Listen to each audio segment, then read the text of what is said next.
Y hoy tenemos un seminario, pues yo creo que muy entrañable, muy especial, por ser nuestro ponente Miguel Ángel, que ha sido pues vicesecretario del Instituto de la Familia, como sabéis, que ha colaborado, que ha estado tanto aquí con nosotros en organización de cosas en años anteriores.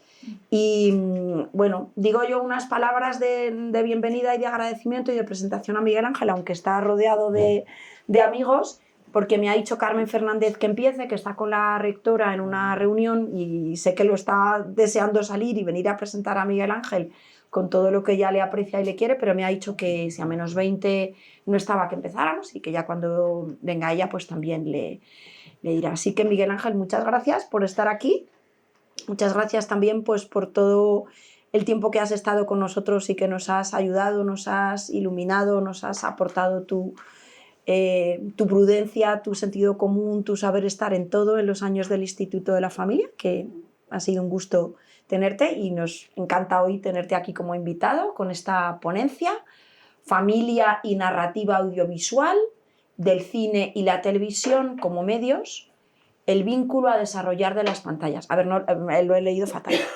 Del cine y la televisión como medios para el vínculo al desarrollo de las pantallas. Todos conocéis a Miguel Ángel, pero para los que no les conozcáis, pues digo algunos aspectos que tengo aquí pues de su formación y de su trayectoria. Es profesor titular del Departamento de Comunicación Audiovisual y Publicidad en la Universidad San Pablo CEU.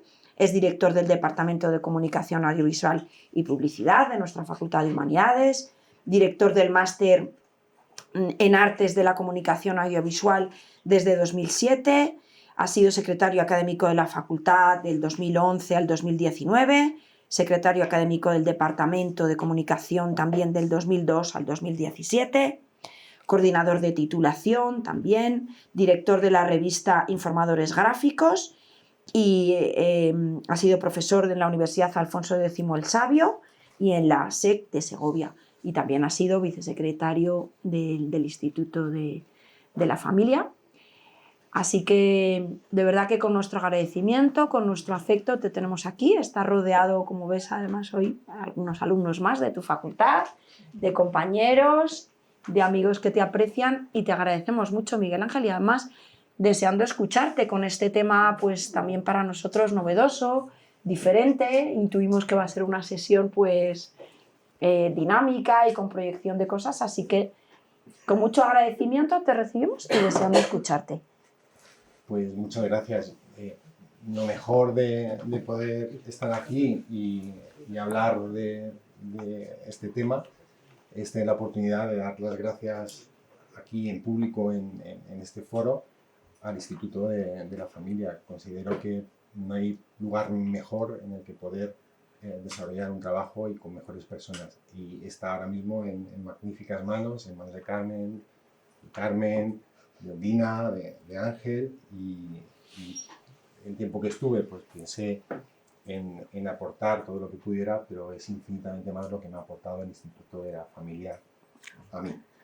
Tú también a nosotros. Por otro lado, si te plantean dar una ponencia, pues el lugar, yo creo que, por lo menos para mí, que un profesor universitario decidiría no dar una ponencia, serían sus propios compañeros de partida, ¿no?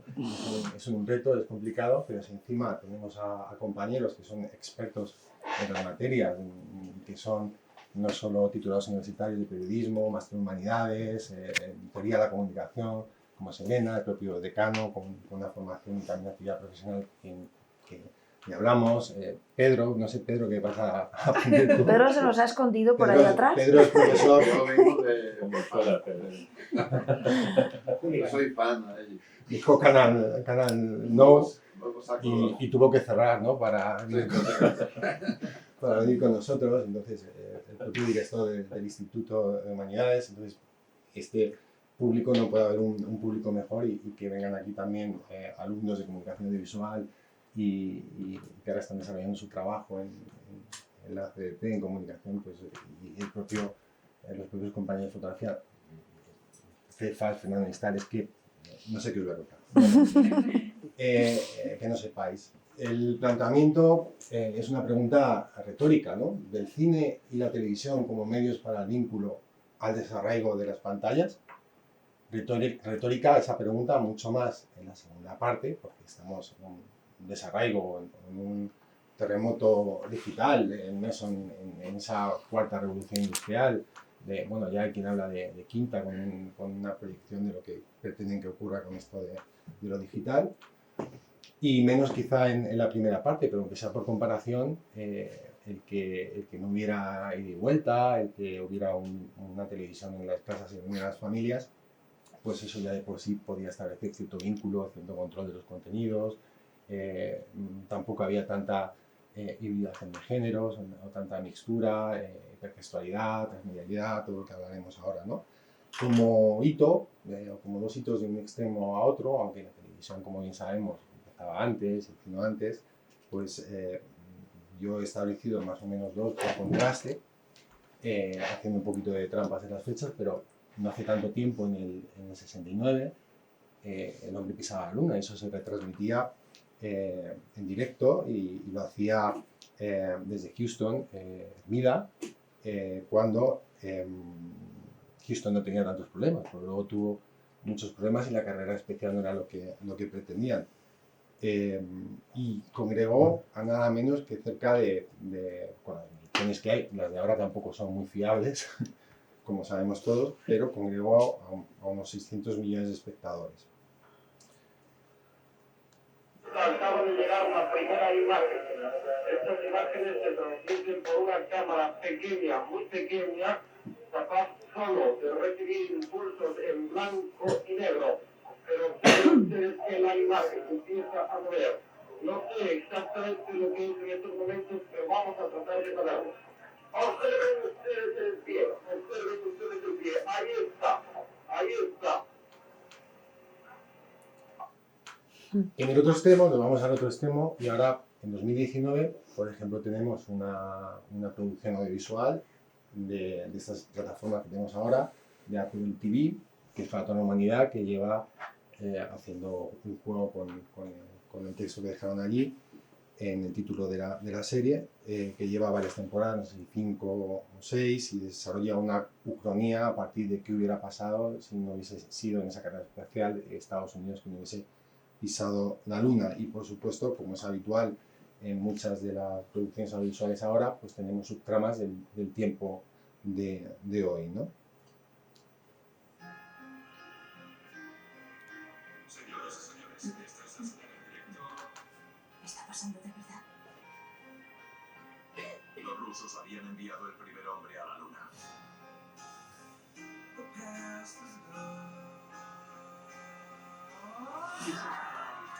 Que se trataba de ser los primeros. Resulta que nos jugamos mucho más que eso. Serán ellos los que lleguen al espacio para toda la humanidad. Curiosamente, el origen del desarrollo de hoy, el origen de todo ese desarrollo, de la explosión de lo digital, lo tenemos en el mismo año, en 1969, cuando, como sabemos, empezaba Internet con ARPANET, con esa conexión entre dos nodos digitales, que era de modo descentralizado, para que el mensaje prevaleciese frente a cualquier otra circunstancia. Y eso es lo que permite que prevalezca cualquier contenido por encima de su veracidad o calidad, y también, por otro lado, puede dar, frente a otra serie de desarrollos tecnológicos, otras ventajas, ¿no? Entonces podemos decir que a partir de estos ejemplos, desde un punto de vista general, y no como algo absoluto, que hemos ido de lo que se denominó séptimo arte en la gran pantalla, que luego derivó en la televisión, de algo que informaba, sorprendía, entretenía, unía también con sus problemas y con sus distorsiones, a una narrativa audiovisual digital actual, multipantalla, interactiva, bidireccional, hiperconectada, transmediática, que contribuye, entre otras muchas cosas, al desarrollo. Entonces, ¿qué es lo que ocurre en lo audiovisual y las pantallas? Dice Juan Manuel Cotelo, en este libro recién salido de la imprenta, el fruto de un proyecto identitario coordinado por Javier Figuero y Juan Orellana, que no hay educación sin vínculos, no hay aprendizaje sin afecto, no hay familia que no deje huellas profundas en quienes somos. Y ahí es donde la narrativa audiovisual tiene en su mediación una oportunidad de valor incalculable. Es en este sentido y desde esta aproximación general donde debemos hablar de medios de comunicación en nuestra sociedad contemporánea, entendidos en su sentido más amplio, con la pantalla, por el tipo de ponencia que estamos hablando, narrativa audiovisual, pero es así, la pantalla está constantemente presente ahora mismo en los medios digitales, está incluso hasta en la radio con el video podcast, está en los dispositivos móviles, pero tenemos que entender los medios de comunicación desde su concepto original de prensa, radio y televisión, y además en la actualidad a través de lo anterior y las pantallas y lo digital. Y como digo, donde la narrativa está permanentemente presente. Y me parece interesante y oportuno en esta línea a partir de la simbólica o más que simbólica intervención de Darío Villanueva en la inauguración del diario El Debate, de nuestro diario digital, centenaria a la cabecera, pero durante un tiempo, como sabemos, sin publicación y recuperado en 2021. Quien en la presentación, como digo, en sociedad de esta nuestra centenaria cabecera señalaba la entrada de Coz y Oz en una época destructiva. Historia del tiempo, del pasado, de la literatura, de la tragedia, de la novela, del autor. En parte quizá porque tales vaticinios no se cumplieron, hemos entrado de Coz y Oz en otro ciclo menos drástico en sus formulaciones, pero no por ello menos destructivo. Hablaba de estos vaticinios de muerte de todo, del libro, tal, y de esta nueva realidad que vivimos, y con un título de intervención que era ya de por sí sugerente, que decía: todos necesitamos verdades. Dicho titular de la intervención con su desarrollo es enunciado como una declaración de intenciones y en ese sentido ofrecido como un medio racional de anclaje lógico del intelecto a la realidad, incluida su expresión, refiriéndose aquí al académico con su expresión al lenguaje, y por tanto yo enfatizaría también por el tema a tratar hoy en la narrativa audiovisual dentro de dicho concepto. Punto de partida y solución, el ponente, como sabemos, responsable, director de la RAE, catedrático de literatura, crítico literario. Punto de partida, digo, la que ofrecía el ponente, la de todos necesitamos verdades, frente a la llamada posverdad. Tiene libros de referencia sobre este tema. Él fue el que metió como término este neologismo en el diccionario de la RAE y refrenda su intervención a través de los postulados establecidos por Aristóteles en su obra Metafísica, como lo conocemos, a partir de su principio de no contradicción, y por tanto, como recordaba en la intervención, parafraseando Villanueva al Estagirita, decía: falso sería decir que lo que es no es, y que lo que no es, y verdadero que lo que es, y lo que no es, no es.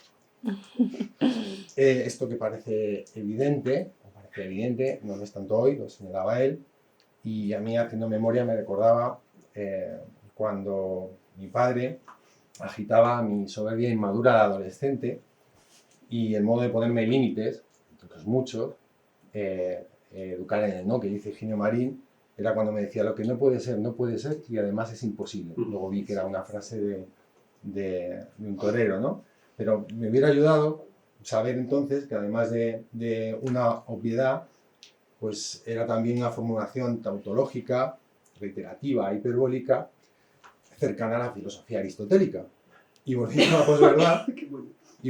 la posverdad, supone un horizonte en dirección absolutamente contraria al citado discurso de Villanueva, y que de distintas perspectivas filosóficas esta posverdad fundamentaría sus argumentos como argamasa en la inexistencia de una verdad objetiva y un más en un relativismo extremo, que según este autor defendería la imposibilidad de decir esto es verdad y solo poder afirmar siempre esto es verdad para este. De todos modos, si dices que todo es relativo y lo basas en un fundamento de verdad única, pues ¿qué argumento puedes desarrollar a partir de eso? Por eso Villanueva, en este sentido, califica de aporías dichos postulados.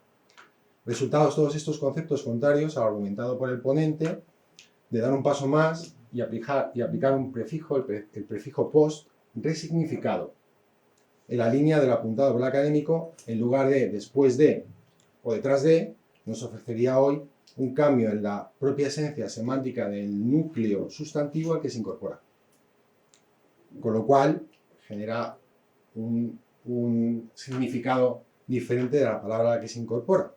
Pero, resumiendo mucho y de manera más coloquial, lo que resulta es que lo que nos dicen y cómo nos lo dicen, la neolengua de Orwell, 1984, como todos conocemos, con demasiada frecuencia se parece más a esa resignificación del post, se parece más a una distorsión de lo referido que a la realidad misma. De hecho, el diccionario de la RAE, como digo, recogió en 2017 esa palabra que fue palabra del año de 2016 en el diccionario de Oxford, como sabemos, y que además lo incorpora con una acepción única que dice así: distorsión deliberada de una realidad que manipula creencias y emociones con el fin de influir en la opinión pública y en actitudes sociales. Y efectivamente, en ese camino predomina la emoción frente al dato o la información veraz. Y por si fuera poco, cualquier opinión discordante se le aplica la coerción o la cancelación. Y es aquí donde estaría también, dentro de la expresión, donde estaría también ineludiblemente ligada como representación de dicha realidad una posnarrativa audiovisual, con independencia de su género o formato. En las preguntas de Darío Villanueva también hay certezas.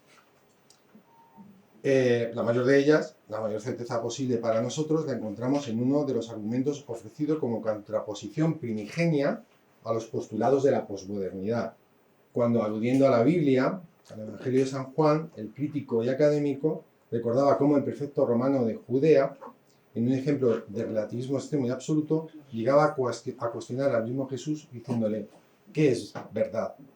La respuesta a la pregunta de Pilato ya la había dado el propio Jesús antes, cuando le dijo: todo el que es de la verdad oye mi voz. Con lo cual, sea en lo tangible o en lo digital, con sus narrativas o sus intermediaciones, uno de los principales problemas de la sociedad actual radica en lo descrito anteriormente y, por tanto, en la dificultad para establecer vínculos en la sociedad en la que vivimos y la influencia negativa en ese sentido que ejercen la posverdad, la desinformación, las fake news y ciertamente no ayuda en este proceso la falta de pensamiento crítico, tanto para los contenidos en general como hacia los medios de comunicación en particular. Y descendiendo a la narrativa audiovisual en el entorno familiar, que es lo que nos ocupa, nos encontraríamos con hogares donde llegarían las propias características de la denominada comunicación digital en la actualidad, muchas veces sin filtros o mediación alguna, los contenidos resultantes de todo lo señalado. Y al utilizar el lenguaje actual, el código en el esquema clásico de comunicación, como sabemos, emisor, mensaje, receptor, canal y código, ya de por sí muchas veces distorsionado en su origen y sin decodificador alguno, pues ofrecerían esta información, este entretenimiento o esta mixtura de ambos que contribuye a modificar la comprensión de la realidad que vivimos y por tanto a distorsionarla. Aunque mucho antes de la llegada de la emotiva posverdad y de esta distorsión, ya en la encíclica Fides et Ratio, en 1998, ponía el foco, Juan Pablo II ya se ponía el foco en esta encíclica, en esta falta de conexión con la realidad. Entonces, a partir, entre todos los motivos, en la fragmentación del saber. Y se señalaba en la encíclica, dice: se ha de tener presente que uno de los elementos más importantes de nuestra condición actual es la crisis del sentido. Y respecto al vínculo con lo real ya tratado, también se explicaba: donde quiera que el hombre descubra una referencia a lo absoluto y a lo trascendente, se le abre un resquicio de la dimensión metafísica de la realidad, en la verdad, en la belleza, en los valores morales, en las demás personas, en el ser mismo y en Dios. Concluye esta cita y esta referencia en la encíclica: un gran reto que tenemos al final de este milenio, el reto sigue vigente, es el de saber realizar el paso tan necesario como urgente del fenómeno al fundamento. Sobre el medio y los contenidos, sobre el dónde y el cómo. Como veis, algunos pues podríamos decir que estábamos haciendo esta aproximación desde las clásicas W del periodismo, pero sería incierto, porque las W son de la retórica clásica, apropiadas, por mal que nos duela, al orgullo periodístico apropiadas por el ejercicio, el paradigma de Azaswell y todo eso, ¿no? La pirámide invertida, pero tiene el origen en la retórica clásica. Entonces nos vamos, ya hemos abordado las W, vamos al dónde y al cómo, ¿no? ¿Dónde vemos a los contenidos? Pues nos llegan principalmente hoy a través de medios digitales, con un despegue muy significativo, pero muy significativo de lo digital a partir del COVID.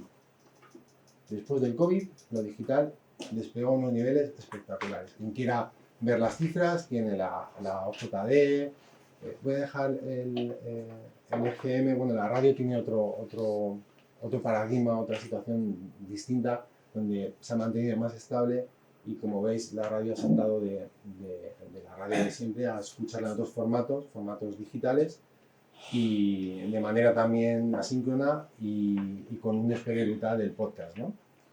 Pero analizando los medios tradicionales, o de siempre, porque lo tradicional, que no es malo, que puede llegar a otro concepto, el cine ha pasado de 90 a 100 millones de espectadores prepandémicos en España a unos 72 millones en 2024. También con muchas subvenciones en España. 14 millones de ellos corresponden al cine español. Ahí podemos ver una causa.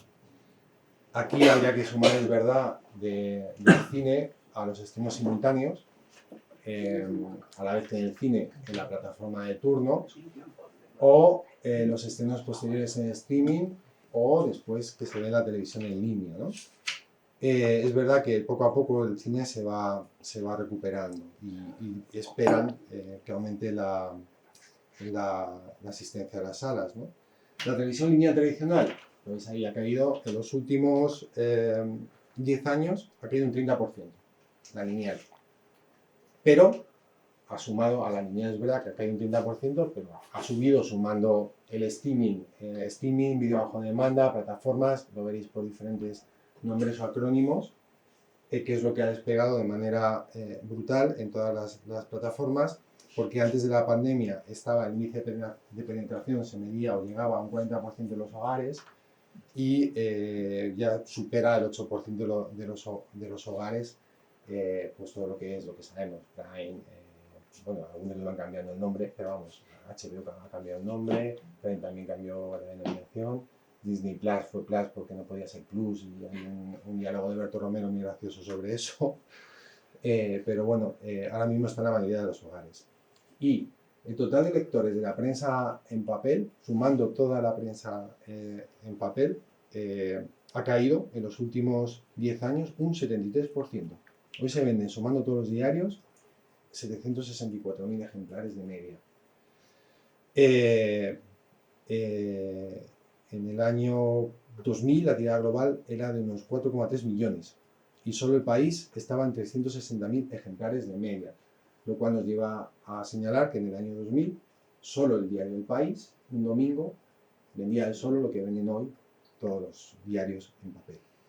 Con lo cual, la evolución de los medios digitales ha sido imparable y paralela al descenso en papel y de hecho en 2024 miras los registros de la Asociación de la Prensa en Madrid, el informe de la PM y lo que tiene son franjas de edades y curiosamente la franja que va de los 25 a los 34 años tiene un 66% de presencia, es decir que también por edades hay que mirarlo y en la franja de edad de mayor edad es donde se puede concentrar pues, la televisión lineal, exceptuando algunos programas con edades de media de 60 años, con algunos programas y hay que estudiarlo, como digo, con franjas de edad porque cada vez eso sí se van igualando en algunos aspectos. Pero recordemos el título inicial de esta intervención que dice o que habla de las pantallas en la actualidad. Y yo aquí me remito a la razón que señala o al titular que señalaba Los Angeles Times no hace mucho, donde decía que para muchos espectadores YouTube es ahora la televisión. En España en cifras, GfK, Medidor Oficial de Consumo Digital, habla que en 2025, junio de 2025, YouTube fue la plataforma líder en consumo de vídeo en streaming en España. Por cierto, no mide la de las televisiones, ordenadores y móviles. A mucha distancia le sigue Netflix, 13,5 millones de usuarios únicos, Amazon Prime Video, 11,38 millones de usuarios únicos, y Disney Plus, de 8,03 millones únicos. Y diréis, toma, los jóvenes. La franja de edad en que YouTube cuenta con más usuarios en España la sitúa entre 45 y 54 años. Un total de 17 millones de usuarios acceden a YouTube cada día en dispositivos móviles en España. Con lo cual, el panorama ahora mismo se mueve en la narrativa audiovisual, se mueve ahí. Por cierto, no es sumativo en algunas cosas, ¿eh? El libro en papel sigue igual de fuerte. Y no es I-O, es el libro en papel. Perdón, no es O, es el libro en papel y además el consumo. Un poco también por la trampa de la televisión en línea. Por la televisión en línea, cada vez hay menos televisión en línea y tú puedes ver pasapalabra desde la propia Smart TV al final al día siguiente si quieres. Con lo cual habrá que distinguir entre qué uso hacemos. Por cierto, recuerdo que, por ejemplo, los documentales del Instituto CEO de Estudios Históricos pues acumulan 8 millones de visitas en YouTube. Y quien no se mete en YouTube para ver cómo se cambia la pila de un mando de coche. O sea, quiere decir que no pensemos en la narrativa audiovisual solo en la parte en la que le bloqueamos YouTube a nuestra hija de 10 años porque le has dicho 3 veces que no ponga YouTube o 10 o 15 en el televisor. Y entonces ya le pones la clave y control parental. Entonces, es que, como digo, a la hora de ver el qué y el por qué y el para qué, pues habrá que hacer este ejercicio, que no es incompatible con que luego el mismo documental lo compre Telemadrid o Telemadrid lo produce, sea alternativo y sume a las audiencias de YouTube las que ya ha tenido en la televisión, en este caso autonómica, ¿no? En cuento al cómo, durante un tiempo nuestra legislación, la ley de leyes, la Constitución, que dice, una vez te va a decir que cambió la Constitución, no, me parece que la Constitución es lo mejor que tenemos aquí, ¿no? Pero en concreto, en cuanto a la comunicación, también me parece bien, como bien sabemos, el artículo 20 de los derechos y deberes fundamentales, veis, como estoy hablando de todo lo que sois expertos, de derecho y tal, pues me meteré en mis charcos, pero bueno, luego ya me corrijo. Es la jurisprudencia la que marcaba los conflictos con artículos que marcaban los derechos y los límites. Como sabemos, en la propia sala de la APM, como si fuera un frontispicio, está el artículo 20 de la Constitución al fondo. Frente a los ponentes recuerdan siempre los derechos, pero también los límites, ¿no? Recordemos que reconoce la libertad de expresión, de creación literaria, artística, científica, técnica, libertad de cátedra, libertad de información, comunicar y recibir, a la vez que señala sus límites. Límites de derecho al honor, a la intimidad, a la propia imagen, a la protección de la infancia y la juventud, donde aquí tenemos el mayor deber. O sea, es decir, la legislación es la que es, pero es el juez el que dictamina cuando algún menor y aquí lo que hay que hacer es ver de qué manera protegemos a los más débiles, que son los niños, ¿no? Es verdad que cuando los medios, como bien sabemos, no publican fotografías de niños, ¿no? En ese caso es algo de interés público que marca. Con lo cual, en la línea del abordado podemos señalar pues, lo que estamos sufriendo ahora, el mito de Prometeo, interpretado por el reciente premio Princesa de Asturias, Byung-Chul Han, en La Sociedad del Cansancio, habla de Prometeo extenuado, donde podríamos equiparar aquí, lógicamente, la comunicación digital al fuego moderno, como resultado de acudir a esa metáfora inicial, que sabemos también que dicha metáfora pues, no es nada nuevo, porque no tenemos, entre otras cosas, en el Frankenstein, en una reinterpretación con matices que el propio título, el moderno Prometeo, lo señala, y que por cierto hay una adaptación más que interesante de Guillermo del Toro, muy reciente, en 2025. Exacto. Sí, estos enunciados resultan actuales y convenientes, pero para entender el desarrollo de la comunicación digital, base de las pantallas y de la narrativa audiovisual hoy, debemos mirar necesariamente hacia atrás, antes de Internet. Debemos abordar la manida sentencia de McLuhan, aquí debería tomar la palabra Elena, a fin de cuentas es su materia, especialmente presente en las facultades de comunicación, en la que decía que el medio es el mensaje. En los años 60, ¿no? Comprender los medios de comunicación, las extensiones del ser humano. El título ya de por sí habla mucho del contenido en esa mediación que se pega al ser humano y por lo tanto condiciona el propio desarrollo del ser humano, y la que anticipaba que la naturaleza del medio de comunicación en sí mismo, y a menudo más que el contenido específico que transmite, es lo que tiene impacto más profundo en la sociedad y la percepción humana. Pero no fue solo eso lo que dijo, también abordó otros conceptos como la galaxia Gutenberg, también en los años 60, antes de ARPANET, en el 69, ¿no? Galaxia Gutenberg con énfasis en el concepto de la imprenta, ¿no? En la imprenta de Gutenberg, ¿no? Y como sabemos, este autor también preconizaba la aldea global, refiriéndose entonces a medios electrónicos, que paradójicamente, como hemos visto, y en paralelo ha generado desde lo global y la hiperconexión, lo contrario, desconexión e individualismo. Entonces, volviendo al principio, esta aldea global, sociedad-red, aquí es que no quiero mencionar a Castells, pero bueno, ya lo he hecho. Sociedad-red, mundo digital, medio para el vínculo o para el desarraigo, ¿no? Desde luego, lo que hay que tener en cuenta, volviendo a Villanueva, es que no podemos abordar ahora mismo el medio sin considerar el mensaje o el contenido por su código. La posverdad de la que ya hemos hablado, ¿no? Con lo cual eso nos llevaría ahora, como muchos autores apuntan, a decir que el medio y el código son ahora el mensaje o influyen en el mensaje, ¿no? Lo cual nos llevaría a ver más cercano el desarraigo de las pantallas que el cine y la televisión, ahora narrativa audiovisual, como medio para el vínculo. Pero, desde una perspectiva de uso responsable de la tecnología en general, y en concreto de la inteligencia artificial, nos encontramos, por ejemplo, con el documento de dos dicasterios, el dicasterio para la doctrina de la fe y el dicasterio para la cultura y la educación, donde, conscientes de los peligros ya mencionados, y de los que también se alertan con mucha profundidad, también señala los beneficios que pueden proporcionar las nuevas tecnologías, sin obviar, por supuesto, como decimos, esos peligros. Es la nota sobre la relación de inteligencia artificial e inteligencia humana.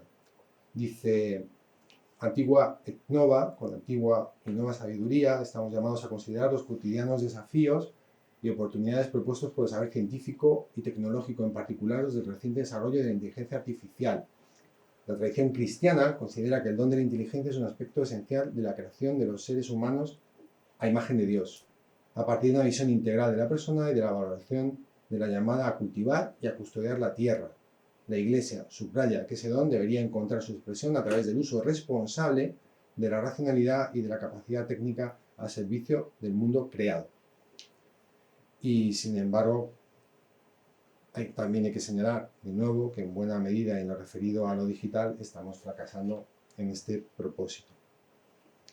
En cuanto a los contenidos audiovisuales, cabe preguntarnos qué es lo que le otorga su influencia a la sociedad.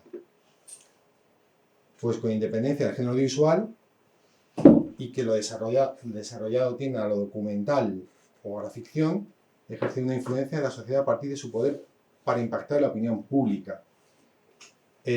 Tal y como estudiaba con carácter general la teoría de Noel Newman en los años 70 de la espiral del silencio, y donde se analizaba la adaptación de los individuos, entre otros muchos matices y tal, a las ideas predominantes.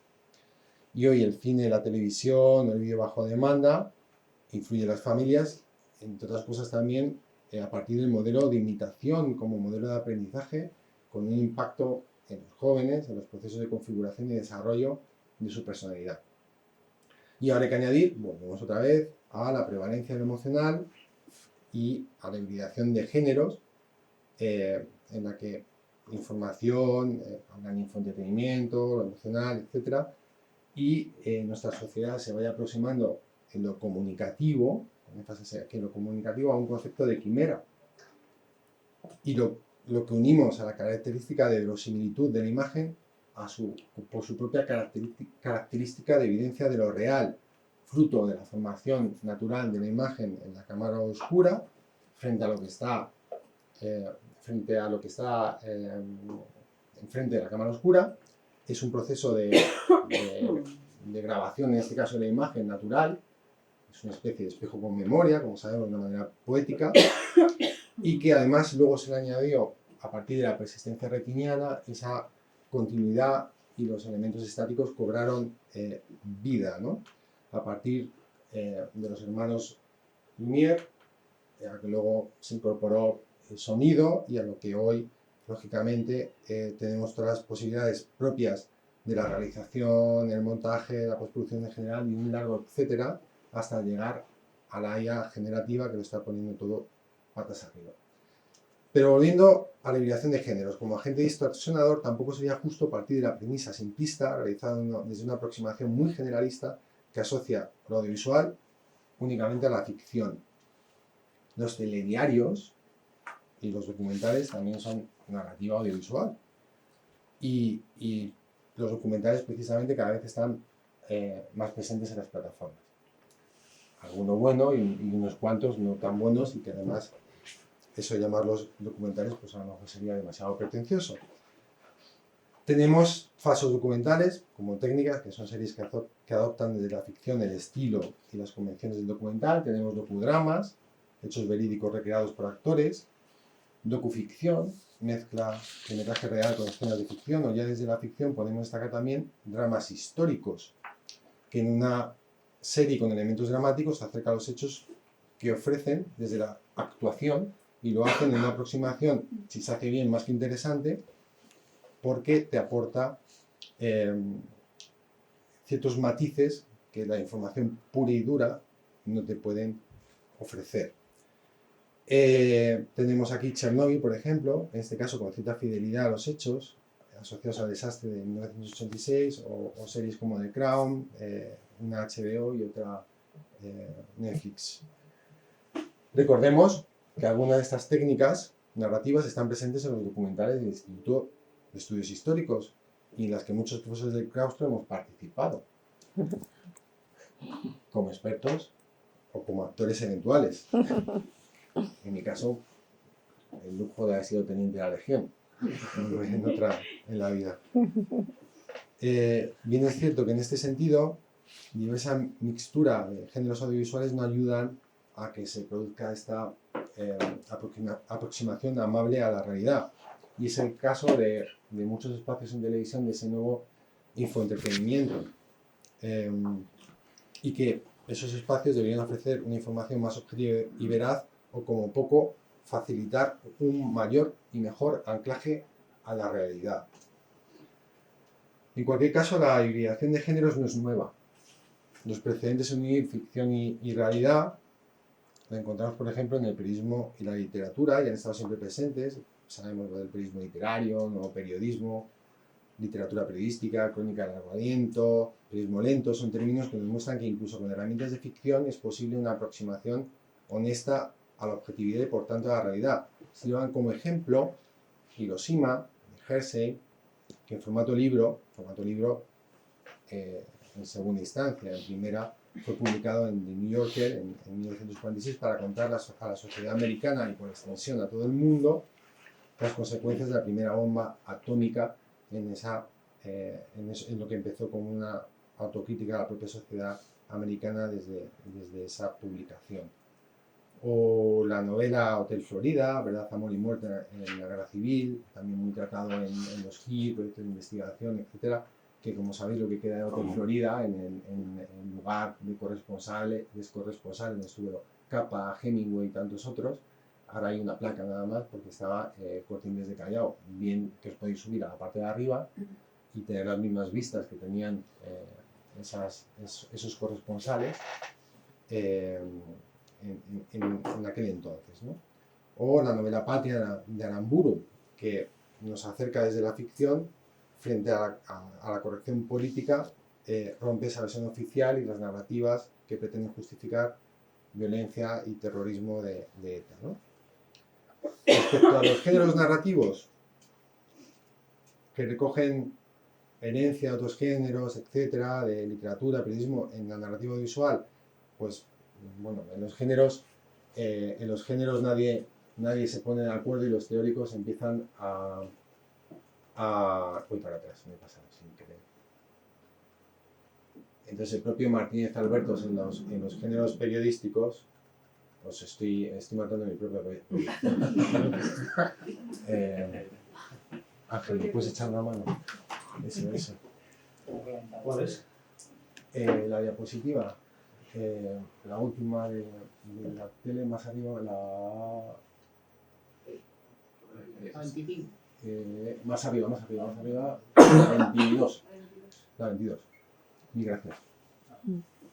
Digo que Martínez Albertos hizo un manual de géneros periodísticos en todas las facultades y luego tuvo que hacer una segunda edición identificando algún tipo de género. Antes de hablar de géneros, catalogar por formato y estilo en diferentes disciplinas, pues siempre hay 20.000 teóricos. Pero bueno, por ir a 4 grandes géneros en la narrativa visual, según uno de ellos Gordillo, pues tenéis ficción, información, entretenimiento y publicidad. Quitamos el entretenimiento puro y duro, que son los programas, y la publicidad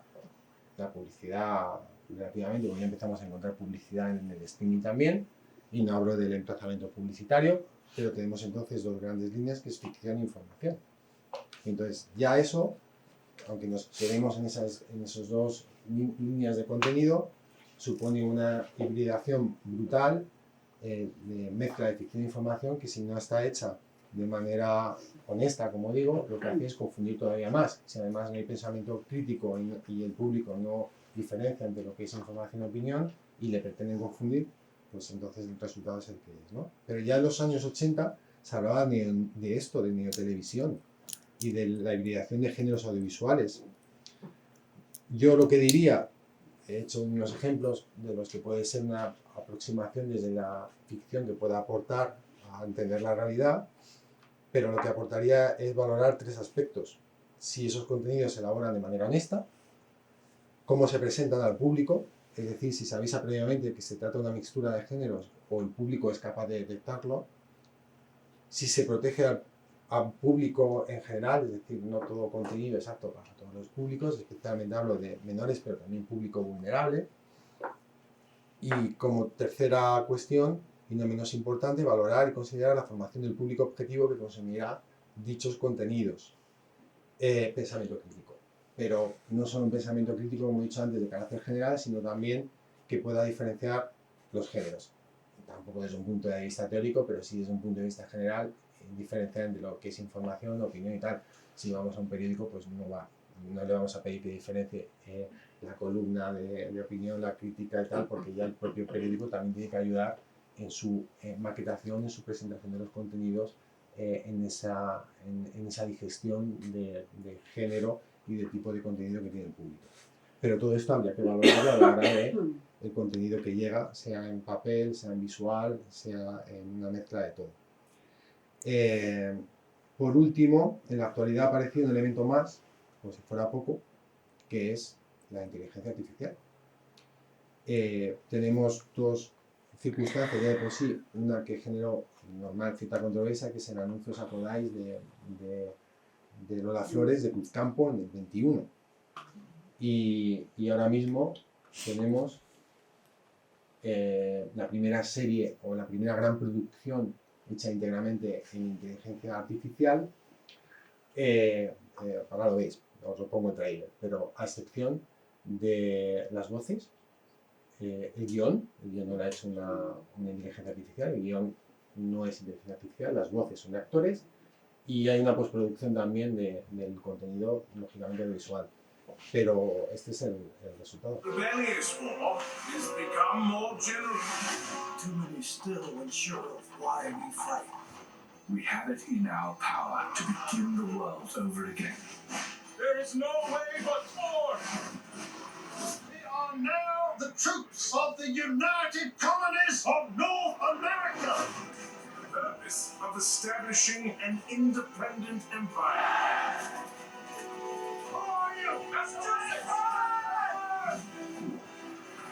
That's not surrender.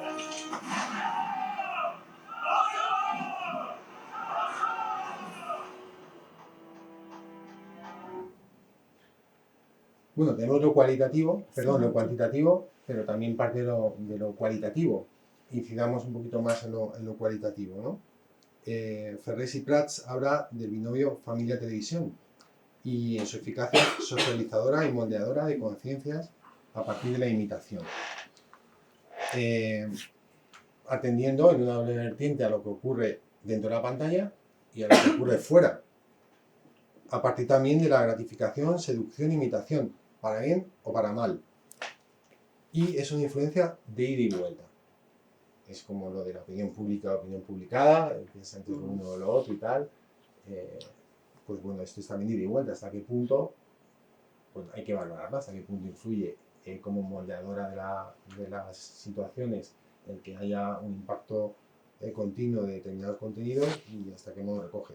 Es cierto que este binomio, por tanto, puede estar muy desequilibrado. No es algo nuevo. No es algo nuevo porque si nos ponemos a valorar el quién, el por qué y el para qué, seguimos con la retórica clásica, con lo audiovisual y lo visual, que es lo que va a esta ponencia, pero eso también muchas veces tiene, como vemos, un origen en un buen guión, en la literatura, también son una mezcla de dónde vienen y por qué los contenidos. Ya se utilizó en los regímenes totalitarios como control de las masas. Tenemos como ejemplo el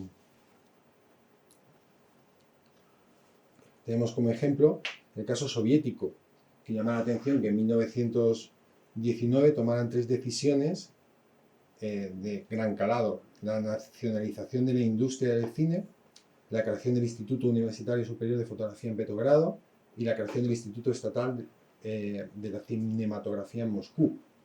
Y ya con Stalin se hacían desaparecer a los personajes históricos incómodos de las fotografías.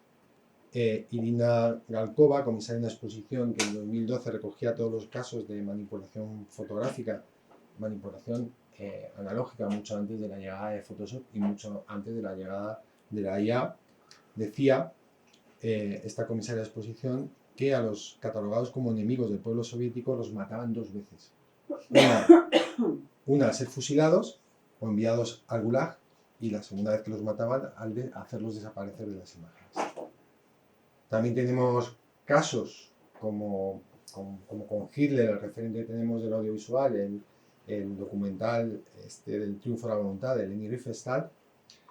Ahí entramos también con lo digital en mi dificultad para encontrar, depende en qué ámbitos, imágenes del documental, porque está catalogado, si no me bajo una imagen, a priori, como defensa de esta ideología, y no lo es una aproximación histórica y analítica que nada tiene de difusión de este tipo de ideología, pero ya el sistema, tal y como está catalogado, pues toma la decisión por ti.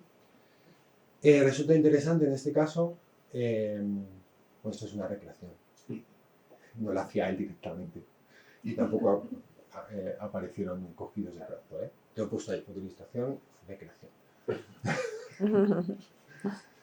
Ahí tenemos otra crónica interesante, que es El hombre del castillo, con varias temporadas también, bastante bien tratada. Bueno, es verdad que aquí cuando hay 5 o 6 temporadas llega un momento en el que el tema económico se impone a la profundidad audiovisual, a los actores, y prima el estirar más la recaudación por parte de las productoras, a la que sea, que la calidad del contenido en todas sus dimensiones, de guión. Eso también se podría hablar. Hay una intervención de Matt Damon donde habla de cómo Netflix lo obliga a bajar el contenido de los guiones por la multiatención, por cómo se despista el público con otros dispositivos, entonces le hacen repetir la trama varias veces y con lo cual baja la calidad de los guiones, donde quedará entonces pues alguna parte del guión en Human Hunting, etcétera, o otros también con profundidad. En este caso, la ucronía cambia la historia, parecido al ejemplo que os puse al principio, que compartimos al principio. Se basa en una novela de Philip K. Dick, en la que explora qué hubiese pasado si el eje alemán nazi y el Japón imperial hubiesen ganado la Segunda Guerra Mundial.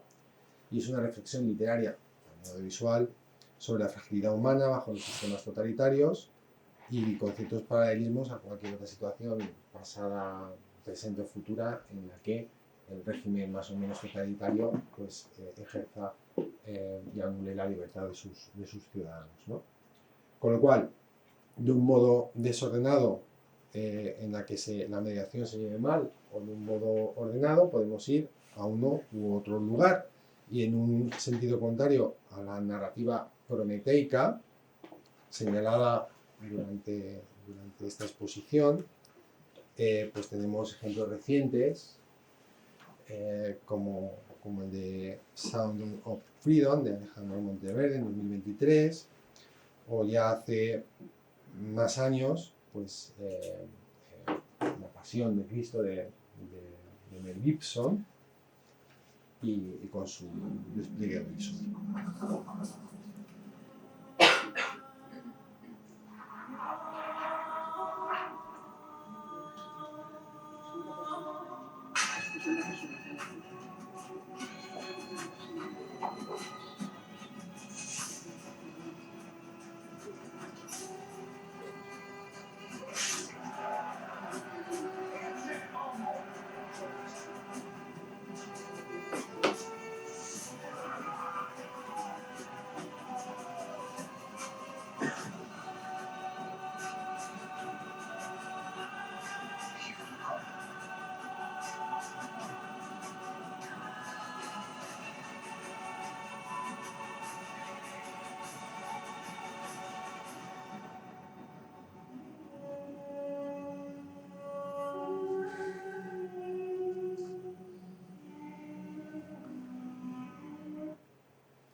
¿Qué influye en todo esto? Pues debemos considerar todos los agentes que intervienen.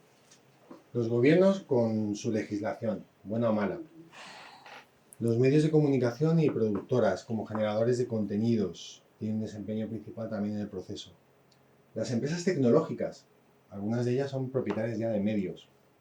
Y yo como referencia de lo malo, o sea, las empresas tecnológicas en concreto saben si un adolescente tiene intención de cometer un suicidio y no tienen activados muchos de ellos los protocolos. Pero aquí como ejemplo paradigmático tenemos la intervención de Zuckerberg en el Congreso de los Estados Unidos diciendo literalmente fue mi error y lo siento, frente al filtraje de 87 millones de los datos de 87 millones de usuarios de Facebook. Empresas en general, esto sería otro apartado digno de abordar, porque ¿qué empresa hoy en día no tiene un director de comunicación? Ahí tenemos que abordar también el tercer sector, las fundaciones de diferente calado y tal, o la RSC, Responsabilidad Social Corporativa, antes Responsabilidad Social Empresarial. La sociedad en su totalidad. Hemos dicho que el esquema de comunicación ha cambiado, ya no es unidireccional, es de ida y vuelta, con lo cual ha habido, la sociedad en general se ha movilizado cuando algún tipo de contenido no le ha gustado y ha penalizado como usuario ese contenido y lo ha manifestado. La sociedad puede contestar en este sentido, ¿no? Y a través también de asociaciones o instituciones. Y cada uno de nosotros también tenemos nuestra responsabilidad en la toma de decisiones y contribuir a revertir esta mediación, este uso, para que el resultado sea el adecuado, que puede ser bueno o puede ser malo. En el caso de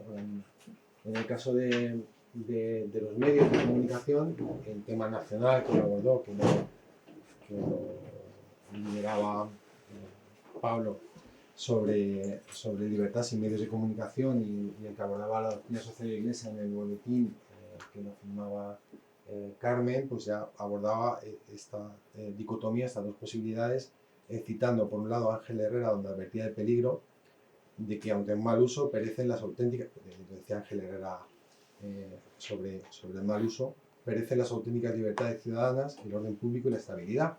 Y por otro lado, sobre el buen uso, el decreto interminifica, documento del Concilio Vaticano II, promulgado por el Papa Pablo VI, donde hablaba del buen uso y de la posibilidad, o sea, del buen uso y de la idoneidad, con ese buen uso del carácter social, de hablar de medios de comunicación social, ¿no?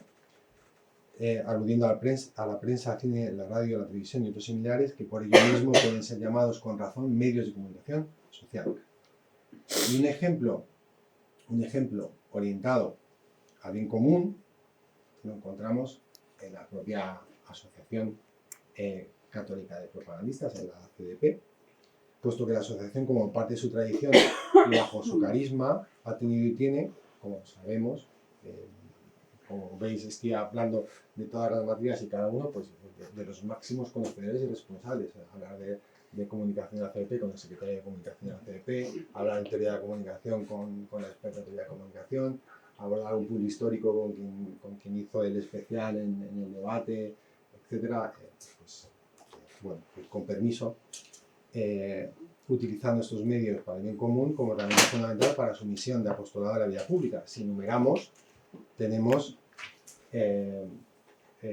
propiedad, creación de medios, colaboración con ellos, el ICA, el debate, ya entonces el papel, recuperada la cabecera en formato digital en 2021 del debate, una agencia de noticias propia que era la agencia Logos, además con el nombre que se dio precisamente a esa agencia, con fundamento, la comunicación institucional habitual ahora de podcast, contenidos en YouTube, el propio boletín de la ACDP, un boletín centenario de publicación interrumpida durante más de 100 años, hacia adentro y hacia afuera, la organización de eventos y conferencias. Esto es una propia muestra de una actividad universitaria de un ejercicio de la comunicación orientado al bien común, con obras propias de gran calado, como es el Congreso de Católicos y Vida Pública, las campañas públicas de difusión, las de marquesinas, otras acciones,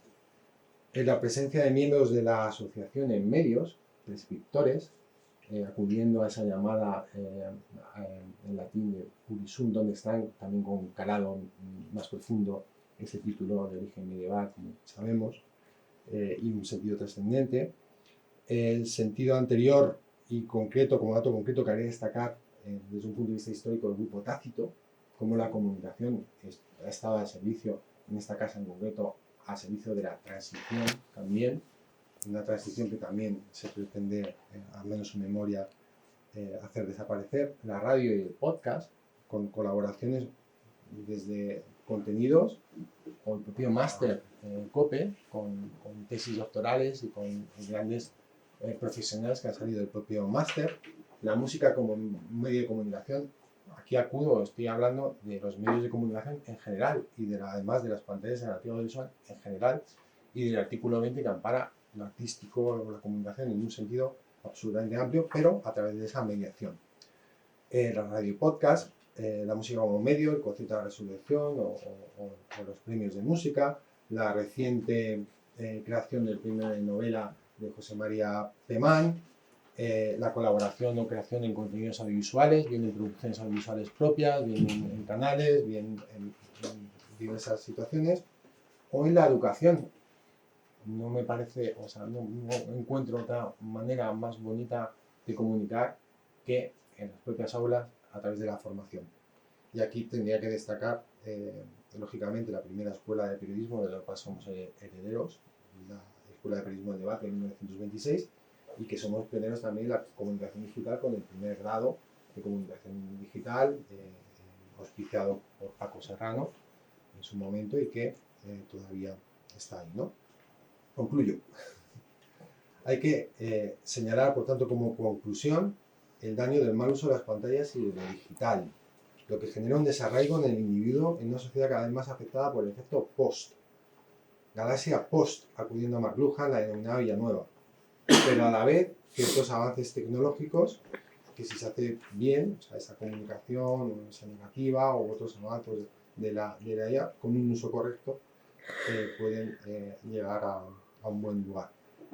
Y llegados a estas alturas, que ya es el final, y a modo de conclusión, pidiendo piedad a todos los expertos de la materia en todas sus puntualizaciones, una cita y un deseo. La cita, la de Dickens, al comienzo de Historia de dos ciudades, también adaptada en su momento al cine, donde decía ya en 1859, con una extraña similitud a la actualidad, lo siguiente: era el mejor de los tiempos, era el peor de los tiempos, la edad de la sabiduría y también de la locura, la época de las creencias y de la incredulidad, la era de la luz y de las tinieblas, la primavera de la esperanza y el invierno de la desesperación. Todo lo poseíamos, pero no teníamos nada. Caminábamos en derechura al cielo y nos extraviábamos en el sentido opuesto. En una palabra, aquella época era tan parecida a la actual que nuestras más notables autoridades insisten en que tanto en lo que se refiere al bien como al mal solo es aceptable la comparación en grado superlativo. Y el deseo, parafraseando a Dickens, y a pesar de esta extraña similitud contextual con la realidad de hoy, es que podamos caminar en derechura hacia el cielo y no extraviarnos en sentido contrario.